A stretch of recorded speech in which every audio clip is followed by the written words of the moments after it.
Hello everyone, welcome back to brilliant studies. जैसे कि अभी डाइजेस्टिव सिस्टम के बारे में बताना है। पार्ट 1 चैप्टर मैंने बताया था कि डाइजेस्टिव सिस्टम कैसे होता है, क्या होता है। तो सबसे पहले हम मुंह में भोजन को लेते हैं, इसमें चबाते हैं। उसके बाद इसमें बहुत सारी लाल ग्रंथियाँ होती हैं। इसमें 3 जोड़े के लाल ग्रंथियाँ होती हैं। उसके बाद इसमें 4 प्रकार की एंजाइम होती हैं। लाल ग्रंथियों के अंदर एंजाइम होती है। इस चीज़ को मैंने पढ़ा दिया था पूरी अच्छी तरीक़ा से। पार्ट 1 चैप्टर अगर नहीं देखे हो तो जाके देख सकते हैं, आई बटन में दिया हुआ है, यहाँ से भी क्लिक करके देख सकते हैं। उसके बाद इसमें ग्रासनाल के बारे में बताते हैं। भोजन को निगलते हैं तो कहाँ जाता है? ग्रासनाल में जाता है। ग्रासनाल के रास्ते, ग्रासनाल के बारे में भी पढ़ा दिया था। ग्रासनी होता है, ग्रासनाल होता है, इस चीज़ को मैंने बता दिया था। इसमें कैसे भोजन जाता है क्रमानुकुचक अवस्था से एकदम धीरे धीरे अवस्था में जाता है। क्रमानुकुचक क्या होता है? एकदम कोई भी सिकुड़ा हुआ चीज़ है, इधर से ढकेलते हुए अंदर तक आया, इधर आ गया, फिर पीछे से बंद होते गया, ये आगे निकलते गया, फिर पीछे से बंद होते गया और आगे बंद तो रहता ही है। यही क्रमानुकुचक अवस्था होता है। ये भोजन वैसे ही हमारे आता है। उसके बाद हम लोग चबाने के बाद भोजन यहाँ पे हमारे पेट में आता है। पेट में जो भोजन आता है इसको हम बोलते हैं बोलस। ये भी पेट भी होता है। इसको 3 भाग में बांटा गया है। फर्स्ट वाला में HCl की मात्रा ज़्यादा होता है, हाइड्रोक्लोरिक एसिड की मात्रा ज़्यादा होती है, अपने अंदर से हाइड्रोक्लोरिक एसिड छोड़ता है। जो भी इसमें एंजाइम आते हैं, जो भी भोजन या फिर जीवाणु आते हैं उसको नष्ट करता है। उसे बड़े बड़े पदार्थों को छोटे छोटे अणुओं में चेंज कर देता है, छोटे छोटे अणुओं में तोड़ देता है। यहाँ पे पाचन होता है। उसके बाद ये लुजिन नामक संरचनाएं होती है, जो कि कांटानुमा संरचनाएं होती हैं, जिसके कारण हम लोग को भूख लगता है। इसी में भोजन स्टोर रहता है। अगर इसमें भोजन स्टोर नहीं रहता है तो हम लोग को भोजन यहाँ से निकल के छोटी आंत में चले जाता है। तो यही रुधिर नाम का होता है ना, ये संरचना है, जो एक दूसरे में कांटानुमा संरचनाएं होती हैं, चिपकने लगता है, जो कि हम लोग को लगता है कि हाँ गड़ रहा है, कुछ भूख लगने लगता है। तो यहाँ से हम लोग का भोजन पचने के बाद यहाँ पे छोटी आंत में चला जाता है। इसके बारे में भी हम डिटेल में पूरे पढ़ा दिए थे, आधा घंटा वीडियो होगा। उसके बाद इसमें छोटी आंत में चला आता है। तो छोटी आंत में आने के बाद यहाँ भी छोटी आंत को 3 भाग में बांटा गया। हम लोग को पता होना चाहिए। सबसे डोडेनम, जेजुनम, आइडियम, से 3 भाग में बांटा गया है पेट को। ये हो गया फर्स्ट भाग, मान लीजिए ऊपर वाला फर्स्ट भाग हो गया, इतना तो सेकंड भाग गया। और ऐसे ऐसे करके बहुत सारा है, लेकिन इसको शॉर्ट में हम ऐसे बना दिए हैं, ठीक। ये फर्स्ट वाला, सेकेंड वाला, आइडियम। तो आइडियम सबसे नीचे वाला होता है। हम लोग का भोजन पचाने का सबसे अंतिम स्थान होता है ये छोटी आंत। छोटी आंत के बारे में हम लोग पढ़ रहे हैं। छोटी आंत जो होता है, आज हम लोग को ये टॉपिक तीनों खत्म हो गया था। उसके बाद आज है छोटी आंत, उसके बाद ये बड़ी आंत के बारे में पढ़ाएंगे। तो छोटी आंत हम लोग का 3 भाग में बांटा गया है। तो इसमें जो ये डोडेनम, जेजुनम और आइलियम, इस तीनों का नाम हो गया। उसके बाद हम इसमें ये बड़ी आंत में चला आता है। पहले हम छोटी आंत को क्लियर कर लेते हैं। तो इसमें भोजन पचाने का सबसे अंतिम स्थान होता है। इसी में भोजन पूरी तरीक़ा से पच जाता है। अवशेष कोई भी पदार्थ अगर इसमें नहीं पचाता है तो ये बड़ी आंत के होते हुए ये उत्सर्जित हो जाता है। यहाँ से होते हुए ये उत्सर्जित हो जाता है, मतलब वो निकल जाता है बॉडी से। तो यहाँ पे भोजन पचाने का सबसे अंतिम स्थान होता है। अगर कोई भोजन इसमें नहीं पचता है तो ये उसे उत्सर्जन कर देता है। हम लोग आपको जितना भी टॉपिक हम बोल रहे हैं यहाँ पे, हर एक टॉपिक को आप नोट आउट कर सकते हैं। हर एक टॉपिक आपके लिए इम्पोर्टेंट हो सकता है, इसीलिए सब चीज़ को लिख नहीं सकते। इतना सारा कैसे लिखेंगे? तो आप लोग को पूरा उतना चीज़ हम समझा दे रहे हैं, बोल भी दे रहे हैं, उसको नोट डाउन करिए। तो हम इतना बता दिए। छोटी आंत को 3 भाग में बांटा गया है। डोडेनम, जेजुनम, आइलियम, ये तीनों का नाम हो गया। यहाँ पे इसमें काम होता है कि भोजन को फैला देना, सबसे ऊपरी वाला भाग होता है। इसमें ये भोजन, छोटी आंत में भोजन पचाने का कुछ हेल्प करता है। कोई भी कुछ इसमें होते हैं जो कि हेल्प करते हैं। ये 3 होते हैं जो कि यहाँ पे हम देख लिए हैं। भोजन पचाने का 3 प्रकार के यहाँ पे ये हैं, यकृत, पित्ताशय और अग्नाशय। ये तीनों क्या करते हैं? भोजन पचाने में हेल्प करते हैं। तो ये अपने अंदर से, ये अग्नाशय हो गए, इसको बोलते हैं अग्नाशय। ये हो गया यकृत, ये हो गया पित्ताशय, जिसको गाल ब्लैडर बोलते हैं, इसको अग्नाशय बोलते हैं। यकृत लीवर हो गया, लीवर का बीच में ऐसे रहता है, ये हो गया लीवर। ये अपने अंदर से कुछ एंजाइम छोड़ते हैं, जिसके कारण यहाँ पे भोजन छोटी आंत में पचता है। ये भी 3 पार्ट में बताया था ना भोजन, ये छोटी आंत को। तो छोटी आंत में इसमें दोनों में नहीं पचता है, सबसे नीचे वाला स्थान होता है। इसी में भोजन को पचाने की क्रियाएं होती हैं। इसी में छोटी वाली आंत के सबसे निचले भाग में इसको छोटी आंत बोलते हैं। इसको छोटी आंत इसलिए बोला जाता है क्योंकि इसकी व्यास बहुत कम है, बहुत सारा पतला है, बहुत पतला है, इसलिए इसको छोटी आंत बोला जाता है। उसके बाद हम लोग का भोजन ये बड़ी आंत में चला जाता है। तो पहले हम छोटी आंत को कंप्लीट करते हैं, एक एक पॉइंट को कंप्लीट करते हैं। यहाँ गाल ब्लैडर क्या करता है, ये यकृत क्या करता है, ये यकृत, गाल ब्लैडर और अग्नाशय तीनों हमारा भोजन पचाने में इसमें हेल्प करता है। ठीक, उसके बाद इसको देखते हैं यकृत। यकृत अपने अंदर से कुछ जूस छोड़ता है, जिसके कारण भोजन पचाने में मदद मिलता है। उसके बाद अग्नाशय भी अपने अंदर से अग्नाशय जूस छोड़ता है, जिसके कारण भोजन पचाने में मदद होती है। ये जो यकृत होता है अपने अंदर जूस बनाता है और इसे पित्ताशय को देता है। पित्ताशय क्या करता है अपने अंदर, पित्ताशय का काम यही है कि जो भी ये यकृत जो है अपने अंदर से एंजाइम देगा तो हमको उसे स्टोर करके रखना है। ये स्टोर करता है और अपने अंदर से थोड़ा थोड़ा छोड़ते रहता है। अगर उधर से भोजन आता है, उधर से भोजन आ जल्दी छोड़ो, तो यहाँ से जल्दी से यकृत क्या करता है, यहाँ पे स्टोर करके तो पहले ही रख दिया है, उस टाइम कैसे दे पाता है, उस टाइम तो नहीं दे पाता। इसलिए पित्ताशय का काम रहता है कि इस जूस को, पीत रस को अपने अंदर स्टोर करके रखना है और थोड़ा थोड़ा इसमें छोटी आंत में छोड़ते रहना है। तो छोटी आंत पहले छोड़ता है, उसके बाद छोड़ता है अग्नाशय रस, उसके नीचे रहता है। तो हम इस दोनों के एक एक टॉपिक बना के, एक एक टॉपिक को यकृत के बारे में क्या क्या करता है उसको समझा देते हैं पहले। उसके बाद इतना समझ में आ गया, इसमें से भी आपको जो भी नोट डाउन करना है उसको नोट कर सकते हैं। उसके बाद हम लोग अग्नाशय भी है, इधर से अग्नाशय रस छोड़ता है, यहाँ पे हमारा पाचन होता है। तो हम लोग यहाँ पे देख लेते हैं, यहाँ पे अग्नाशय रस हेल्प करता है, पित्त रस, पित्ताशय पित्त रस छोड़ता है यहाँ पे। उसके बाद छोटी आंत में सबसे अंतिम में जो हेल्प करता है ये छोटी आंत, इसी में पचाता है और इसी में क्या करता है कि श्रावण करता है। पचाने के बाद इसी के अंदर से छोटी आंत में अपने अंदर से एंजाइम छोड़ता है। छोटी आंत भी अपने अंदर से एंजाइम छोड़ता है कि जो भी इसमें से पचता है, ये सब तो हेल्प करते हैं, लेकिन छोटी आंत भी अपने अंदर भोजन पचाने में कुछ एंजाइम छोड़कर उसे हेल्प करते हैं भोजन पचाने में। तो अपने अंदर से भी छोटी आंत भी एंजाइम छोड़ता है। तो उसके बाद यहाँ पे भोजन पूर्ण रूप से पच जाता है। भोजन पचाने का सबसे अंतिम स्थान कौन है, तो छोटी आंत, यही एक है। यहाँ पे पूरी तरीका से भोजन पच जाता है। अगर नहीं पचा तो अवशेषित हो जाएगा, वो उत्सर्जन हो जाएगा, अवशेषित नहीं उत्सर्जन हो जाएगा। यहाँ पे इतना सबको देख लिए। उसके बाद हम इस चीज को देख लिए थे, ये छोटी आंत में कर देती है, इसी को हम बोलते हैं, ये लास्ट में सबसे यही होती है कि छोटी आंत जो होती है, सबसे छोटी आंत जो होती है भोजन को पचाने का सबसे अंतिम स्थान होती है। यही छोटी आंत भोजन को पूर्ण रूप से पचा देता है। हम लोग गांव का लोग बोलता है कि यहाँ पे भोजन पचाया कौन सबसे ज़्यादा, छोटी आंत। इसीलिए पचाने वाला पार्ट को इसलिए पचौनी बहुत लोग बोलता है गाँव में, तो इसी को हम पचौनी भी बोलता है गाँव का लोग। इसलिए छोटी आंत में सबसे इसको डायरेक्टली नाम जब छोटी आंत है। तो इसके बाद हमारा इसमें आ रहा है गल, ये बड़ी आंत। मैंने बताया इस छोटी आंत को 3 भाग में बांटा गया है। तो जिसको बोलते हैं सबसे ऊपरी वाले भाग को बोलते हैं डोडेनम। डोडेनम जो होता है इसमें सेक्रेटिन और कोलोसिस्टोकाइनिक नामक हार्मोन जो होते हैं इसमें मिलते हैं। सेक्रेटिन और कोलोसिस्टोकाइनिक नामक हार्मोन इसके अंदर से आता है। जो अग्नाशय जूस निकलता है कोलोसिस्टोकाइनिक हार्मोन के नामक, और ये गाल ब्लैडर पित्त रस निकलता है किसमें, सेक्रेटिन के कारण। यही दबाव बनाता है, तो ये अंदर से अपने अंदर से एंजाइम छोड़ते हैं। इस चीज को देख ले डोडेनम। उसके बाद जेजोनम होते हैं, ये डोडेनम हो गया, इसमें सिर्फ श्रावण होता है, अग्नाशय रस और गाल ब्लैडर पित्ताशय रस दोनों में श्रावण हो गया। उसके बाद ये आ गया बीचला भाग में, जिसको बीचला भाग को बोलते हैं जेजोनम। इसमें यही काम होता है कि सिर्फ जो भी यहाँ पे अवशेषित भोजन आता है उस भोजन को फैला देना है, अपने अंदर से फैला के मिक्स करना, फैलाना है। इसमें काम यही रहता है कि भोजन को पूरी अच्छी तरीक़ा से फैला देना है।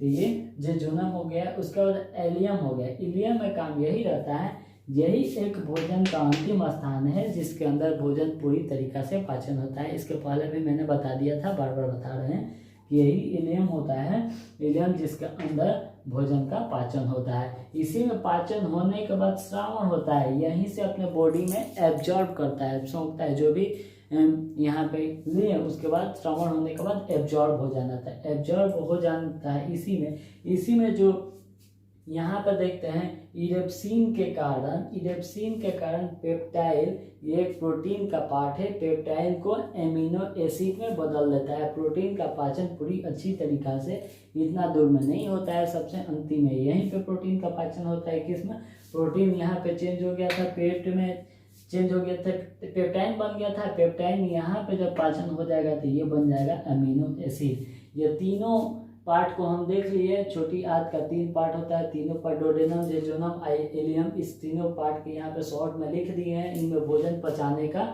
ये अंतिम स्थान होता है, शॉर्ट में लिखे, इसमें भोजन पचाने का अंतिम स्थान होता है। इसमें अवशोषण भी होता है, मतलब अपने अंदर एब्जॉर्ब भी करता है। इसमें रेप्सिन नामक एंजाइम होते हैं जिसके कारण पेप्टाइड को अमीनो एसिड में पाचन करके चेंज कर देता है। तो यहाँ पे इसके बारे में देख लिए, इसको स्क्रीनशॉट करिए। उसके बाद हम अगला टॉपिक यकृत या पित्ताशय और अग्नाशय, इस तीनों को बताते हैं, स्क्रीनशॉट करिए। अब यहाँ पे अगले एक पार्ट को देखते हैं, अग्नाशय। अग्नाशय के बारे में सबसे पहले जानकारी ले लेते हैं, उसके बाद यकृत पित्ताशय के बारे में देखेंगे। ये अपने अंदर से जो भी एंजाइम छोड़ते हैं जो कि भोजन को छोटी आंत में पचाने में मदद होती है। तब देखते हैं अग्नाशय। अग्नाशय जो रहता है, अग्नाशय से हमें क्या मिलता है? अग्नाशय रस मिलता है। यह रस क्षारीय प्रकार का होता है। किससे होता है? यह रस क्षारीय प्रकार का होता है। पूरी तरीके से यहाँ पे लिखे नहीं है, शॉर्ट में लिखे हैं। इसको सुन के आप अपना नोट्स बना सकते हैं पूरी तरीका से लिख के। तो यहाँ पे हम जो बोल रहे हैं उस पर ध्यान दीजिए। यहाँ पे सिर्फ शॉर्ट लिखा हुआ है, शॉर्ट पे लिख के आपको याद रहेगा, उस तरह से भी लिखा गया है। तो ये क्षारीय प्रकार का होता है। यह मिश्रित ग्रंथि है। ये क्या है? यह एक मिश्रित ग्रंथि होती है। जो अग्नाशय रस होती है ना, एक मिश्रित ग्रंथि होती है। इसमें एंजाइम और हार्मोन 2 प्रकार की होती है, जिसमें एंजाइम और हार्मोन दोनों मिलता है। एंजाइम और हार्मोन दोनों मिलता है। ये सभी अवयवों को पचाने में मदद करता है। मतलब हमारे अंदर जो भी यहाँ से पचने के बाद इस छोटी आंत में आता है, तो अग्नाशय से जो रस निकलता है, तो इससे जो भी यहाँ पे अवशेष रहते हैं सभी चीज़ को पचाने में अपने अंदर ताकत रखता है कि हम ये कर सकते हैं। हमारे अंदर ये ताकत है, इसके अंदर ये ताकत है कि पूरी भोजन यहाँ पे बचा हुआ है सभी चीज़ को पचा सकता है। तो यहाँ पे आप लोग देखती है, यहाँ पे इसमें पचाने में मदद करता है। इसीलिए अग्नाशय रस को पूर्ण रस कहा जाता है। पूर्ण रस कहा जाता है, इसीलिए अग्नाशय को पूर्ण रस कहा जाता है, क्योंकि ये पूरी तरीका से इसी के कारण पच जाता है, अग्नाशय रस के कारण, इसीलिए इसे पूर्ण रस कहा जाता है। इसी में क्या करता है?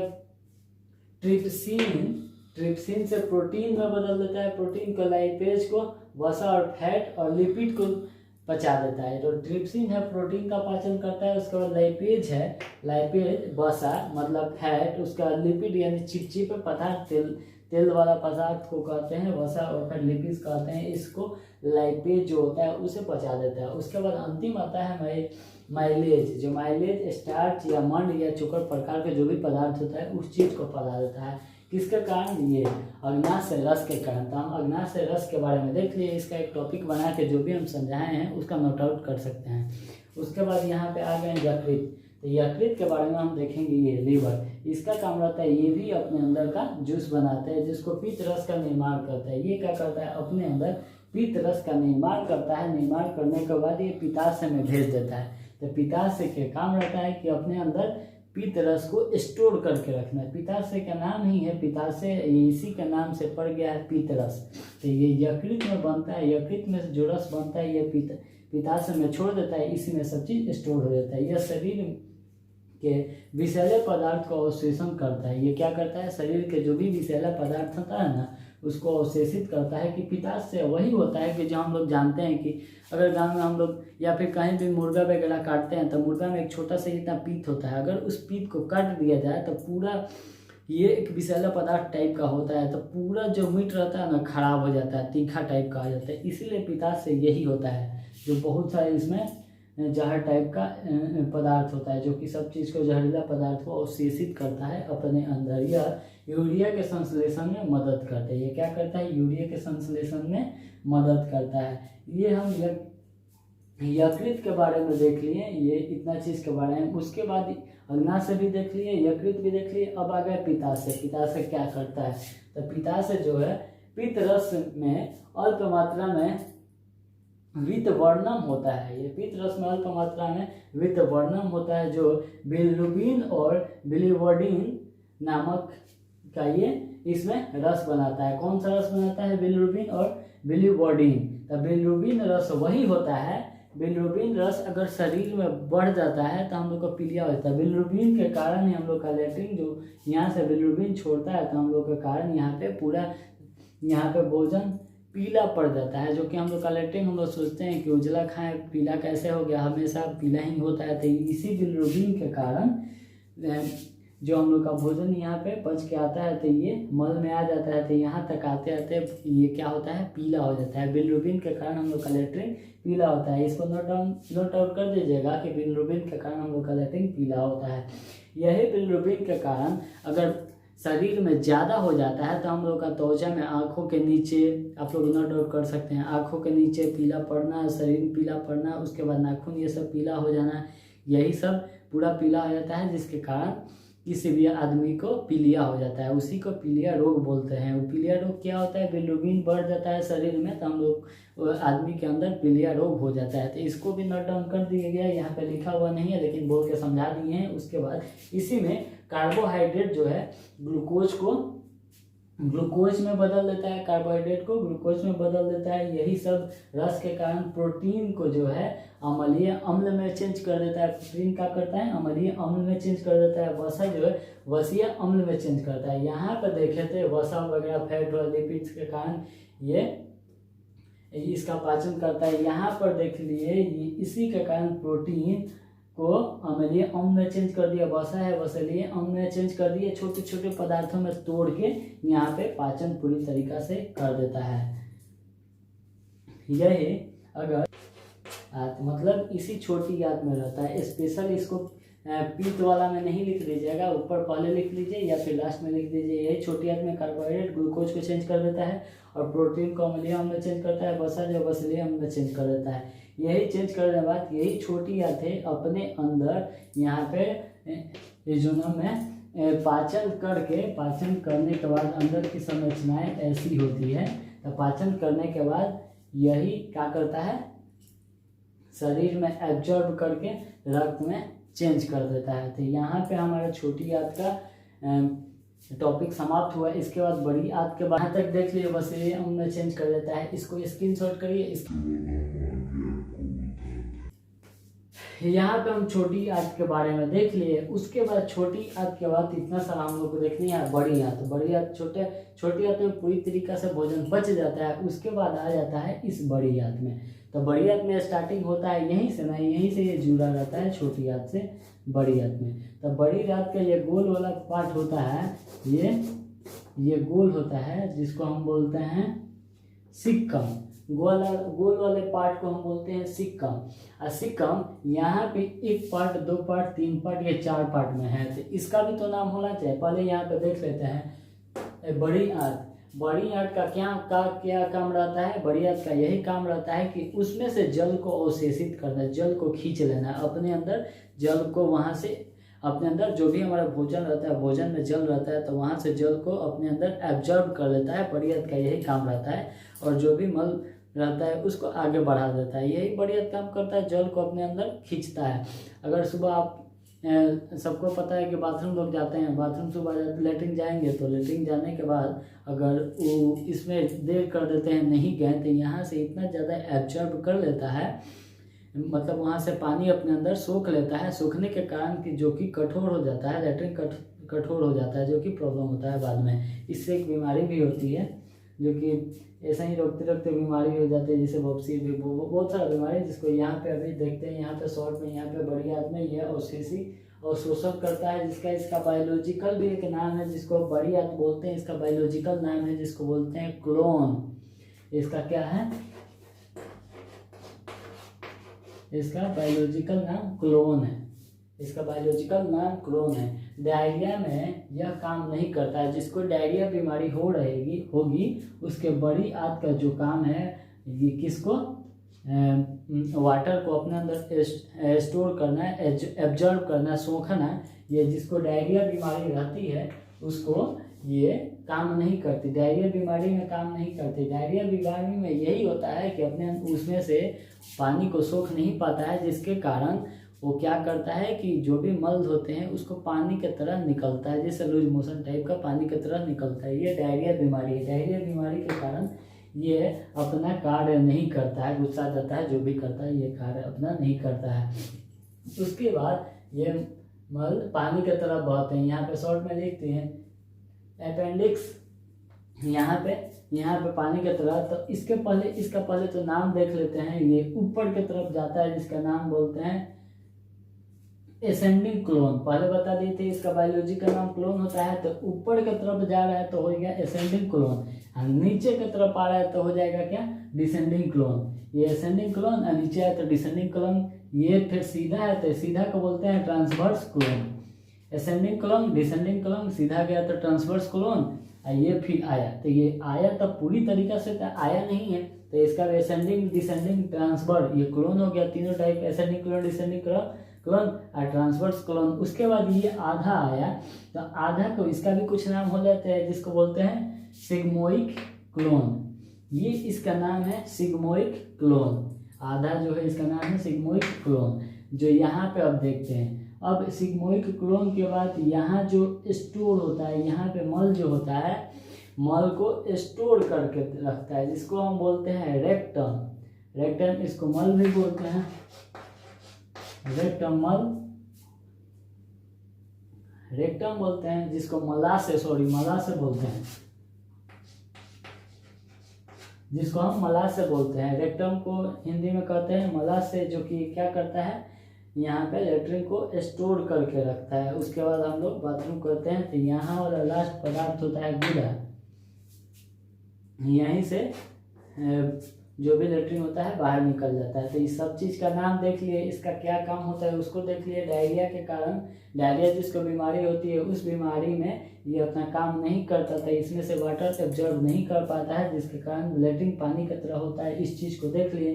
तो हमारे यहाँ पे डाइजेस्टिव सिस्टम समाप्त हुआ। उसके बाद सबसे पहले आ जाता है हम लोग भोजन खाएं, तो भोजन खाएं, खा के पेट में गया तो बन गया बोलस। बोलस में से पाचन हो गया छोटी, बोलस में से पाचन हो के आया छोटी आंत में, तो ये बन गया काइम, काइम बन गया।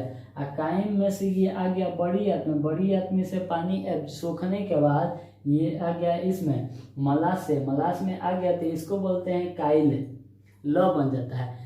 खाए बोलस, पेट में पचाया काइम, और जो हम उत्सर्जित कर देते हैं उसको बोलते हैं काइल। ये तीनों चीज हमेशा याद रखना है। बोलस, बोलस के बाद बन जाता है काइम, काइम के बाद बन जाता है यहाँ पे अंतिम में काइल। इसे याद रखिएगा, तो इसे याद रखिएगा हमेशा। ये रहता है बोलस, मुंह में होता है, मुंह में बन जाता है। उसके बाद ये अमाशय में बन जाता है, अमाशय यानी पेट में बन जाता है। उसके बाद काइल में मतलब बड़ी आंत से होते हुए यहाँ पे मलाशय में जाके, मतलब ये बड़ी आंत में वाटर को सोख लेता है, तो अंतिम में ये स्टोर हो जाता है कहाँ, मलाशय में, मलाशय में स्टोर रखता है। तो इसको स्क्रीनशॉट करिए। उसके बाद एक और थोड़ा सा टॉपिक दिखा देते हैं आपको, शॉर्ट में सबको रिकॉल कर देते हैं। इसको स्क्रीनशॉट करिए। यहाँ तक छोटी आंत को पूरी तरीका से देख लिया और बड़ी आंत को भी पूरी तरीका से पढ़ लिया, कितने पार्ट में होता है, इस चीज़ को किस में क्या होता है, सब चीज़ को देख लिया। पार्ट 1 और पार्ट 2 दोनों वीडियो बनाए हैं। उसके बाद अंतिम में इसको रिकॉल करवा देते हैं। खाना जो खाते हैं तो खा के पेट में जाता है बोलस, अब बोलस पेट में से छोटी आंत में जाता है तो बोल देता है काइम, काइम में से जो रेक्टम नीचे जाता है सबसे मलाशय में, जो कि हम लोग लेटरिन करते हैं, जो कि हो जाता है काइल, काइल हो जाता है। यही काइल पीला होता है बिलिरुबिन रस के कारण, जो कि यकृत पित्ताशय से होकर निकलता है। छोटी आंत में बिलिरुबिन यकृत के कारण हमारा मल पीला हो जाता है। यहाँ पे हम प्रोटीन को भी देखते हैं। प्रोटीन का पाचन एक जगह नहीं हो पाता है। सबसे पहले ये प्रोटीन का पाचन हम लोग देखते थे। प्रोटीन का पाचन पेप्सिन के कारण, अगर पेट में अग्नाशय में पेप्सिन के कारण प्रोटीन को पेप्टाइड में बदलता है। पेप्सिन जो होता है प्रोटीन को पेप्टाइड में बदल देता है, और अग्नाशय रस, अग्नाशय जो है अपने अंदर से रस छोड़ता है, जो ट्रिप्सिन से पेप्टोन को, यही पेप्टोन को पेप्टाइड में बदल देता है। उसके बाद छोटी आंत में पूरी तरीका से पच जाता है, जिसको डेप्सिन जो होता है, डेप्सिन जो पेप्टाइड को अमीनो एसिड में बदल देता है। तो प्रोटीन का पाचन इस तरीका से पता, फर्स्ट सेकेंड थर्ड स्टेप, चौथा स्टेप में पूरा कंप्लीट हो जाता है। ये प्रोटीन का पाचन हो गया। यहाँ पे हमारा डाइजेस्टिव सिस्टम का चैप्टर समाप्त हुआ। मिलते हैं नेक्स्ट चैप्टर में, तब तक के लिए बाय बाय।